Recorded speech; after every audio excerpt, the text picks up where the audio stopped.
तो चलिए आज बात करते हैं एक ऐसे केस की जिसने सिर्फ भारत की आत्मा को ही नहीं झकझोरा बल्कि देश के कानूनों को भी हमेशा हमेशा के लिए बदल कर रख दिया।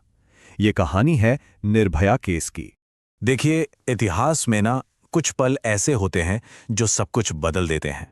एक ऐसी घटना जो सिर्फ एक खबर बनकर नहीं रह जाती बल्कि एक आंदोलन बन जाती है और पूरे देश को सोचने और बदलने पर मजबूर कर देती है। तो शुरुआत करते ठीक उसी घटना से जहां से ये सब शुरू हुआ। 16 दिसंबर 2012। ये तारीख भारतीय इतिहास में हमेशा एक बहुत ही दुखद दिन के तौर पर याद रखी जाएगी। उस रात दिल्ली की सड़कों पर जो हुआ उसने देश की अंतरात्मा पर एक ऐसा घाव छोड़ दिया जो आज भी महसूस होता है।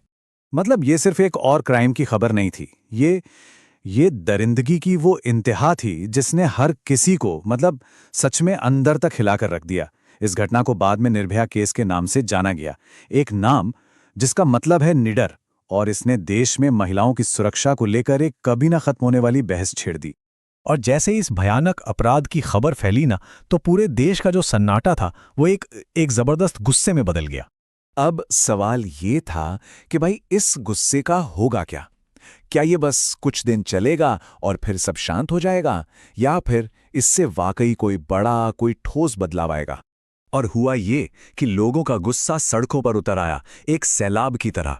दिल्ली से लेकर देश के हर कोने तक लाखों लोग बस एक ही आवाज में चिल्ला रहे थे, हमें न्याय चाहिए। और ये मांग सिर्फ दोषियों के लिए सजा की नहीं थी, बल्कि ये मांग थी ऐसे सख्त कानूनों की ताकि भविष्य में किसी और को इस दर्द से न गुजरना पड़े। इस अभूतपूर्व जन आंदोलन ने सरकार पर तुरंत एक्शन लेने का जबरदस्त दबाव बनाया। और हां, इस दबाव का असर हुआ।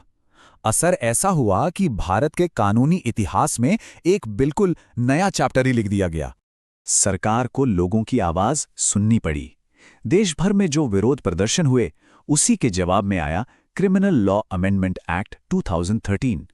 और ये कोई आप समझिए छोटा मोटा सुधार नहीं था, ये महिलाओं की सुरक्षा से जुड़े कानूनों में एक बहुत बड़ा एक फंडामेंटल चेंज था। शायद इस कानून में जो सबसे बड़ा बदलाव था वो था रेप की परिभाषा को लेकर। देखिए, 2013 से पहले ये परिभाषा काफी संकीर्ण थी, मतलब ज्यादातर पेनिट्रेशन पर ही फोकस्ड थी। लेकिन इस नए कानून ने इसका दायरा बहुत बहुत ज्यादा बढ़ा दिया। इसमें हर तरह के नॉन कंसेंशुअल सेक्सुअल एक्ट्स को शामिल कर लिया गया, जिससे न्याय का दायरा काफी बड़ा हो गया। यही नहीं, कई ऐसे अपराध जो महिलाओं के लिए एक रोजमर्रा का खतरा बन गए थे, उन्हें पहली बार कानूनी तौर पर साफ साफ डिफाइन किया गया और सजा के दायरे में लाया गया। जैसे कि एसिड अटैक, पीछा करना जिसे हम स्टॉकिंग कहते हैं, और किसी की जासूसी करना या ताक-झांक करना यानी वोयरिज्म। अब इन्हें मामूली छेड़छाड़ नहीं बल्कि एक गंभीर अपराध माना जाने लगा। तो सिर्फ परिभाषाएं ही नहीं बदली, सजा को भी कहीं ज्यादा सख्त कर दिया गया। रेयरेस्ट ऑफ रेयर मामलों में मौत की सजा का भी प्रोविजन जोड़ा गया। और जो शायद सबसे जरूरी था, न्याय मिलने में जो देरी होती थी उसे कम करने के लिए फास्ट ट्रैक कोर्ट्स बनाए गए। मकसद साफ था, पीड़ितों को सालों साल इंतजार ना करना पड़े। तो आखिर में सवाल ये उठता है कि इस पूरी कहानी की विरासत क्या है, इसकी लेगेसी क्या है, हम इससे क्या सीखते हैं? ये सच है कि निर्भया को हम वापस नहीं ला सकते, लेकिन उनका बलिदान और उसके बाद जो पूरा संघर्ष हुआ वो बेकार नहीं गया। उन्होंने एक ऐसी चिंगारी जलाई जिसने सिर्फ कानून ही नहीं बदले बल्कि पूरे समाज को, हम सबको अपने अंदर झांकने पर मजबूर कर दिया।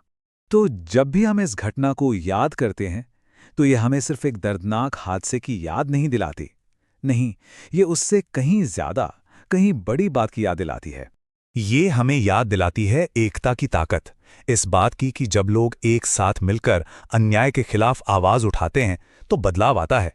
सिस्टम कितना भी पुराना या मजबूत क्यों ना लगे, वो बदलता है। और यही इस कहानी की सबसे बड़ी उम्मीद है कि एक बेहतर और सुरक्षित समाज के लिए जो हमारा संघर्ष है वो हमेशा मायने रखता है।